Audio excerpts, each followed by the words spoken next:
اللہ تعالیٰ نے وارثین کے سلسلے میں دو اہم بنیادوں کا تذکرہ فرمایا کہ ولادت، قرابت۔ ولادت کی بنیاد پر والدین کو ملے گا، ولادت کی بنیاد پر اولاد کو بنے گا، قرابت کی بنیاد پر شوہر کو ملے گا، قرابت کی بنیاد پر بیوی کو ملے گا، قرابت کی بنیاد پر بھائی بہنوں کو کبھی ملے گا کبھی نہیں ملے گا، اولاد اگر مرحوم کی ہے تو نہیں ملتا ہے۔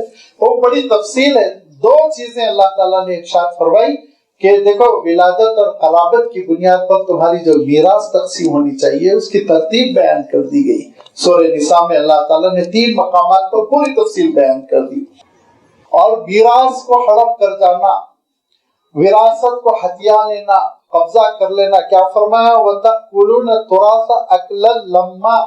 لمّا کے معنی یہ ہے جمع کر کے سمٹ لینا، یہ کوشش کرنا، یہ بھی انتہائی حرام ہے، شدید حرام ہے۔ اس سے اگر کوئی امیر بن رہا ہے تو وہ لائق فخر نہیں ہے بلکہ افسوس کی بات ہے، صدمے کی بات ہے، تباہی کے راستے پہ چل رہا ہے۔ اس میں بھی بہت ڈنڈی مارتے ہیں لوگ۔ کون؟ اہل کفر، وہ مارے ڈنڈی، ان کو کیا کرنا ہے، ان کو تو جانا ہی ہے جہنم میں۔ مصلی، نمازی، نمازوں کا اہتمام کرنے والے، بس اوقات تہجد گزار، جائیداد کی تقسیم کا مسئلہ آتے ہی پریشان ہو جاتے ہیں۔ بہنوں کا حصہ ہے ہی نہیں سمجھتے۔ شادی کر دیے تھے نا، تو شادی کی تھی تو آپ کی بھی تعلیم پہ خرچ ہوا۔ شادی اگر کی گئی بہن کی تو شادی کرنے سے وراثت سے محروم ہو جاتی ہے خاتون۔ یہ کلیہ کہاں سے آیا بتائیے؟ کون سی حدیث سے آیا، کون سی آیت سے آیا؟ میں نے کیا عرض کیا ابھی آپ کی خدمت میں؟ وراثت کے حقدار 2 بنیاد پر ہے، ولادت کی بنیاد پر ہے، قرابت کی بنیاد پر ہے۔ اب ولادت ہے، باپ کی اولاد ہے، لازمی بات ہے وہ شادی شدہ ہو غیر شادی شدہ ہو، حصہ تو ان کو ملنا ہے۔ یہ سب بیکار کی تعویلیں ہیں کہ وہ شادی ہو گئی، وہ الگ ہو گئی، وہ ویل سیٹل ہے، کچھ بھی ہو وراثت میں ان کا حق ہے۔ وہ آگے ڈونیٹ کر دیں، وہ آگے آپ کے حق میں وڈرا ہو جائے۔ اچھا یہ وڈرا ہو جائے تو آپ ستا کے وڈرا نہ کرائیں، وہ بھی ظلم ہے۔ اگر وہ خوشی سے چھوڑ رہے ہیں، کوئی بھی چھوڑ رہا ہے، بھائی چھوڑ رہا ہے، بہن چھوڑ رہی، ماں چھوڑ رہی، جس کو بھی حصہ مل رہا ہے وہ اگر چھوڑتا ہے تو اس کی مرضی، لیکن پہلے اس کو دینا چاہیے۔ ہم اس سے پہلے بھی عرض کر چکا ہوں کہ معارف القرآن میں مولانا مفتی شفیع صاحب رحمۃ اللہ علیہ نے، بہت محتاط بزرگ ہیں مولانا مفتی شفیع صاحب رحمۃ اللہ علیہ، یوں ہی حضرت تھانوی رحمۃ اللہ علیہ کی صحبت میں تربیت میں وہ پروان چڑھے، اور پھر بہت بڑے مفتی پاکستان کے، وہ معارف القرآن میں لکھتے ہیں کہ ایک بزرگ جو ہے وہ عیادت کے لیے گئے اپنے دوست کی جو نزاع کے عالم میں تھے، وفات کا وقت قریب تھا اور شام کا وقت تھا، دیا جل رہا تھا، چراغ جل رہا تھا۔ دیکھتے دیکھتے وہ دوست سامنے بیٹھے ہوئے ہیں، بزرگ بیٹھے ہوئے ہی ہیں، ان کی وفات ہو گئی، روح قبض ہو گئی، ادھر جان نکلی اور یہ بزرگ نے چراغ پر ہاتھ سے مار کے چراغ بجھا دیا۔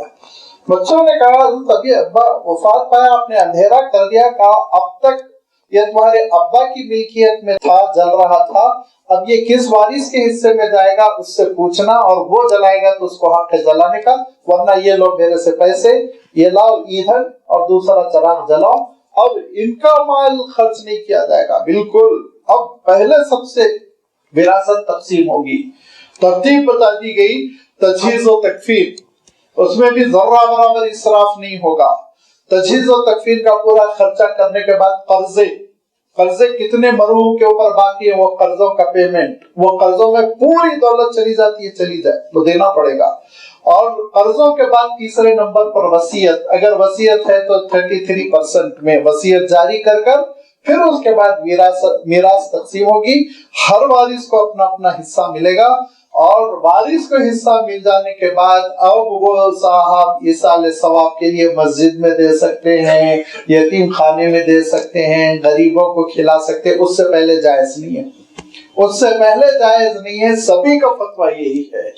لہذا فرمایا کہ انسان کا عالم یہ ہے کہ جیسے ہی کوئی قرابت دار وفات پایا اب اس کے بعد سے اس کی جائیداد کوئی حساب کر رہا ہے بینک بیلنس کتنا ہے، کوئی حساب کر رہا ہے سونا کتنا ہے، سب سمٹنے کی کوشش کر رہے ہیں، جمع کرنے کی کوشش کر رہے ہیں۔ گھر پہ جو قابض ہے تو گھر پہ قابض ہے، چھوڑنے کے لیے تیار نہیں ہے، دوسروں کو حصہ نہیں دینا چاہ رہا۔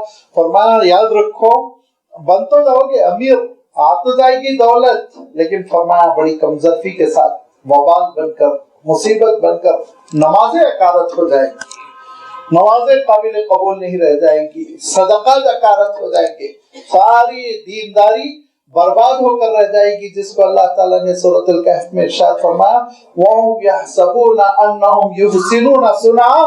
انسان سمجھ رہا ہے بڑا تیس مرخہ تہجد گزار، کوئی چیز کام آنے والی نہیں ہوگی اگر بے ایمانی کے ساتھ مال کھا رہے ہو، غلط انداز میں میراث لوٹ رہے ہو، وراثت ہتھیا رہے ہو، فرمایا کہ کامیابی ملنے والی نہیں۔ یہ سب کیوں ہے؟ یہ ساری چیزیں کیوں ہیں؟ میں نے عرض کیا نا الحمدللہ ایسا نہیں ہوتا کہ صاحب ایمان شراب کی دکان کھول کر بیٹھ جائے، الحمدللہ ایسا نہیں ہوتا، آج تک بھی ایسی مثالیں کم ہیں، لیکن یہ چیزوں میں بہت دینداروں میں خلل آتا ہے، یہاں سے کمزوری آ جاتی ہے کہ یتیموں کا حصہ دینے میں بے ایمانی، جائیداد کی تقسیم میں بے ایمانی، یہ ساری چیزیں کیوں پیدا ہو رہی ہیں؟